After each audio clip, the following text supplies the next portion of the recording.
Hi, good morning. This is Dana Didoff. My dog and I have just gotten back from a walk just before it started raining. It's pouring now.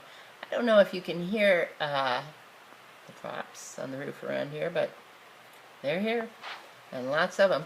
Sometimes in my office I have to scream at my clients because of the rain. They get to scream back. Anyway, it's a lovely, rainy morning here in Astoria. One of the great things about living in Astoria, by the way, is when it's sunny, everybody talks to everybody. Hi, great day, sunny. Good, yes. Hi, how you doing? Fine. But if you live here, you come to love the beauty too, which sometimes you can see through the rain. Oh well. Anyway, that reminds me of what I'd like to talk to you about this morning. I've been thinking a lot about the dreams of addiction and how understanding that can help anybody really who's ever been compulsive and out of control about anything out of control. That's the most pejorative thing you can say about an American, or maybe anybody in the technical world, out of control. Well, okay. Nonetheless, we've all had that experience, and I think that there is a way to look at that that can really help feeling in control when you're out of control, or almost to be out of control. And it reminds me a little bit of the rain in Astoria. So, have you ever noticed how you can just be feeling great, and then maybe hear a news broadcast, or I don't know, maybe you have to go to work and you don't want to, or you meet somebody that you wish you weren't going to meet, or who knows, you get a phone call. Anything can trigger it. And then maybe you're used to thinking that what's outside you just caused that. Well, clearly it was a factor, right? Just like the weather today is a factor. I probably will not go out without a raincoat. Although another thing about the Pacific Northwest is that most people don't carry umbrellas around here. That's a form of denial, right? I guess. Or else we just kind of shake it off. But anyway, you can tell it pretty much when people come here because they do carry umbrellas, which is nice, really. It makes a lot of sense. But the way I'm thinking about this is that it's not just what happens outside. It's not just the phone call that sets off that change of weather on the inside. Because that weather doesn't change for everybody who would receive that phone call or go to work or find a messy house or anything. It would just depend on who that person was, and we sort of know that. But maybe the way we're used to thinking about ourselves is just selves. Well, that's interesting because I want to talk to you about selves inside a self. And when I do this with my clients, they say, oh great, good news. I come to therapy with you and now I leave not one person, but 10 people, and I'm talking to myself. Good, that's great. And when I say, probably don't want to tell anybody. But the point is that if you think about it just a minute, you can remember that your thinking really can change very dramatically. Tremendously, actually. In a moment, just like the weather around here. The weather inside of you can change. And if you're used to looking at things outside of you, then you have to like arrange your world so that it doesn't rain. And one thing for sure, you can't live in Astoria if you don't want it to rain. So maybe then you have to adjust yourself. Well, how do you do that? How do you do that? Anyway, what I'd like to suggest to you is that the way people are used to thinking of themselves is really inadequate. It's like one-dimensional. You know, there is such a difference between a paper doll and a real person. But sometimes the way we look at ourselves is flat, one-dimensional, because it gives us a feeling of control. And the part of us who makes a lot of plans about how we're going to change or what we're going to do, well, that part of you is or me, anybody, is reassured by that, right? So you can understand it. It's clear, simple, get with it. Well, that's really great with addiction because it doesn't work. You do have to keep it simple, but you have to keep it simple by understanding how complicated it is. Addiction, life, compulsivity, meddling in other people's lives, all of those things are very complicated. But if you understand just a little bit of the mechanics, you can stand in the middle of all of that complication and be clear. You can have sunshine, even when it's raining outside. No kidding. When all the rain is going on inside of you. Someone asked me recently when we were talking about the multiplicity of the normal human self, if I thought everybody had multiple personality disorder.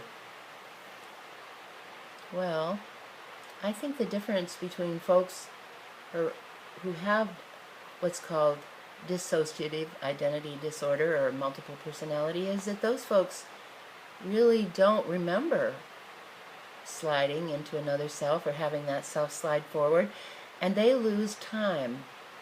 They actually, it's like having a blackout, and anybody who's an alcoholic knows what those are. It's like when things happen and you don't remember, other people tell you, and you can't quite believe it. So it's very, very hard for folks who have multiple personality disorder or multiple personality. Wow, in this culture, everything is a disorder that isn't flat or one-dimensional. So I guess maybe everybody is disordered on this planet. But we have to have this illusion, right, that we're just one thing. And so basically, in order to preserve an idea of ourselves, which is inadequate, we have a flat idea of ourselves. And then when our life changes, and when the weather changes inside, and when we were in a good mood and now we're in a bad mood, well, we can't remember how that happened, and we're really sure it happened because something went wrong outside of us. Somebody didn't do something, or who knows? Maybe the weather changed. My father lived all of his life in California, his adult life. He worked for the forestry there.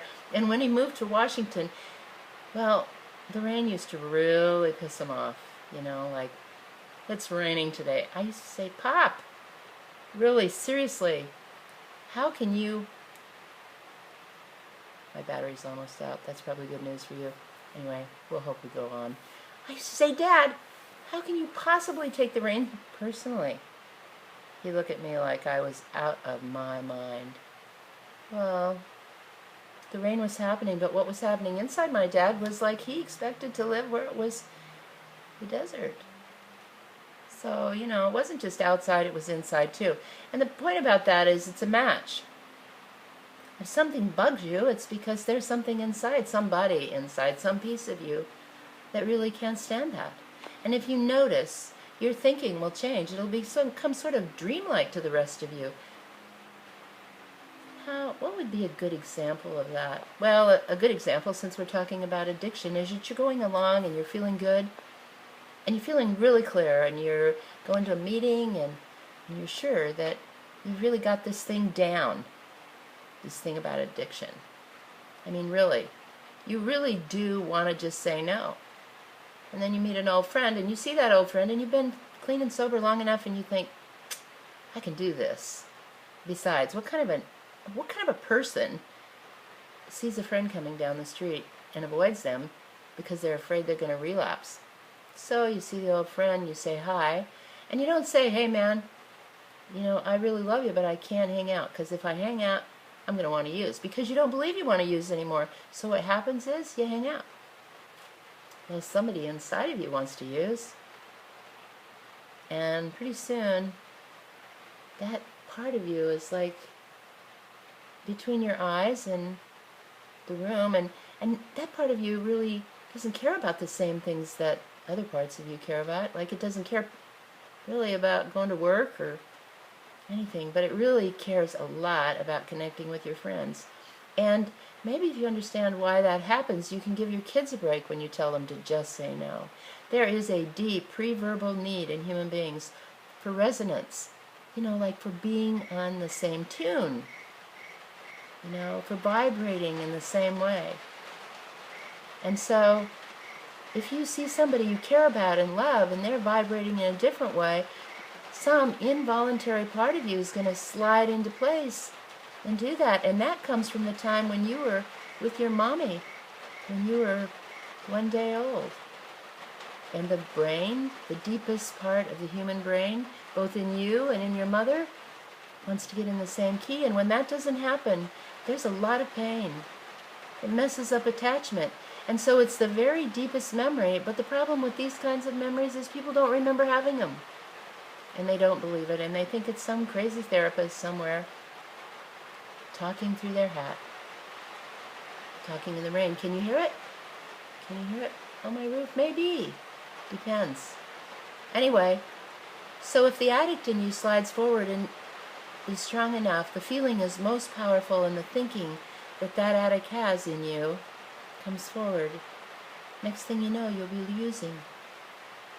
And if you're a heroin addict, you could be dead right after that, on a day that you knew you had it under control. And you did, you know, until the other part of you came forward.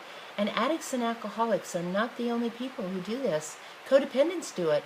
When they see somebody they love who's using, all of their resolutions about detachment, staying uninvolved, all of those are trumped by the dream of the need for connection.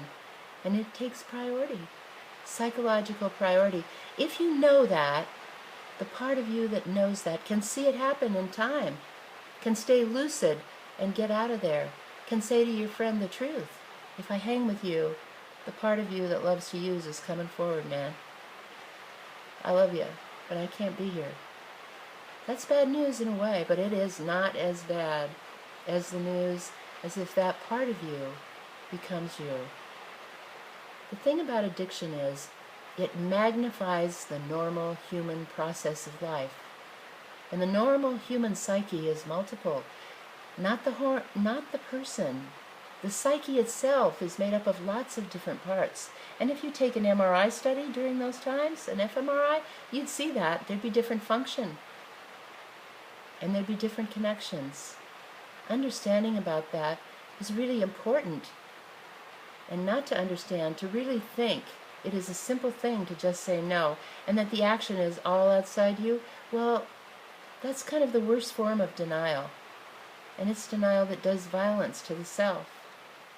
I think that the multiple aspects of people are like a diamond that has been cut.